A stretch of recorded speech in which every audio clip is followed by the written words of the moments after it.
Hi மதிய இனிய வணக்கம். எல்லோரும் என்ன பண்ணுறீங்க? நல்லா இருக்கா? சாப்பிட்டீங்களா? சாப்பிட்ருப்பீங்க. எனக்கு சப்போர்ட் பண்ணுற நல்ல உள்ளங்களுக்கு இனிய பொங்கல் நல்வாழ்த்துக்கள். சந்தோஷமாக நிம்மதியாக பொங்கல் வச்சுட்டு கொண்டாடுங்க. நல்லபடியாக கோயில் வளத்துக்கு போயிட்டு வாங்க. அப்புறம் எப்படின்னு பார்த்தீங்கன்னா, ஒரு வீடியோ எடுத்து நம்ம போடுற உள்ளாடி எவ்வளோ கஷ்டம். ஒருத்தவங்க வந்து ஈஸியாக நினச்சிக்கிற அவங்க எடுத்து போட்டுறாங்க வைக்கிறாங்க. அது வந்து வீடியோ நம்ம போடுற ஒரு மட்டும்தான் அந்த கஷ்டம் தெரியும். என்னங்க அந்த வீடியோ சரியாயிருக்கா, நல்லா பண்ணியிருக்காமா, ஐயோ இது எடுத்து நம்ம போடுறோமே ஒரு லைக்கு வருதா வரலையா, இவ்வளோது நம்மளுக்கு வந்து எவ்வளோ ஃபீல் பண்ணி நம்ம வந்து எடுத்து போடுறோம். எடுத்து அதெல்லாம் பார்த்து சரி பண்ணி அதுக்கப்புறம் தான் அந்த வீடியோ போஸ்ட் பண்ணுறோம். என்னங்க அது மாதிரி நமக்கு மட்டும்தான் அந்த கஷ்டம் தெரியும். சரிங்க, இது வந்து எப்படின்னு பார்த்தீங்கன்னா, அக்காவுக்கு வந்து ஒரு சின்ன வைத்தியம் சொல்லுங்கள். என்ன வைத்தியம் தானே கேட்குறீங்க? அக்காவுக்கு வந்து முடி ஓவராக கொட்டுது. தலை சீவி ஒரு பின்னி தொங்க போடவே வெக்கமாக இருக்குது. அவ்வளோ கஷ்டமாக இருக்குது எனக்கு. இங்கே யாருங்க ஒரு நாளைக்கு இவ்வளோ முடி உதிருதுங்க, இவ்வளோ முடி உதிருது. மன உடைச்சலாக இருக்குது, ரொம்ப கஷ்டமாக இருக்குது. இது எப்படின்னு பார்த்தீங்கன்னா, இந்த இடத்துல வந்து இப்படி வந்து வகுப்பு எடுத்து சீவிருந்தேன். சீவிருந்தப்போ முடி கொட்டினோன்னா இந்த இடத்துல சொட்டையாக போயிடுச்சு.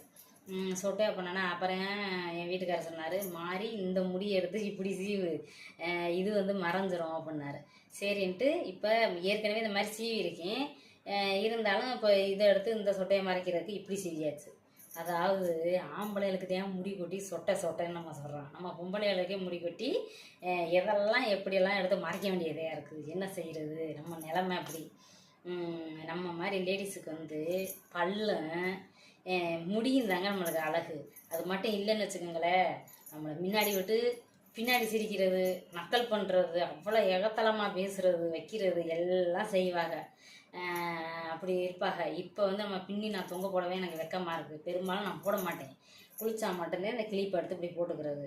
இந்த மாதிரி தாங்க நான் போட்டுக்கிட்டு போவேன் எங்கே போனாலுமே. இப்படி இருந்து இப்படிதான் போட்டுக்குவேன். இது பின்னி இப்படி போட்டு இந்த ஹேர் பேண்ட் வந்து போட்டுக்கிறது. இதே என்னோட நிலமை. இப்போ நான் புதுக்கோட்டை கிளம்பிட்டேன். பின்னியெல்லாம் தொங்க போடல, இதே மாதிரி கொண்டை மாதிரி போட்டுக்கிட்டு அப்படியே போயிட்டு வந்துடுறது.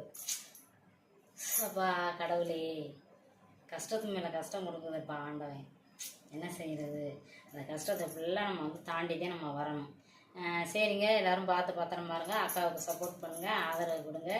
தொடர்ச்சியாக என் வீடியோ பாருங்கள். பார்த்துட்டு எல்லோரும் நல்லபடியாக அந்த பொங்கலை வந்து என்ஜாய் பண்ணுங்கள். பாய்.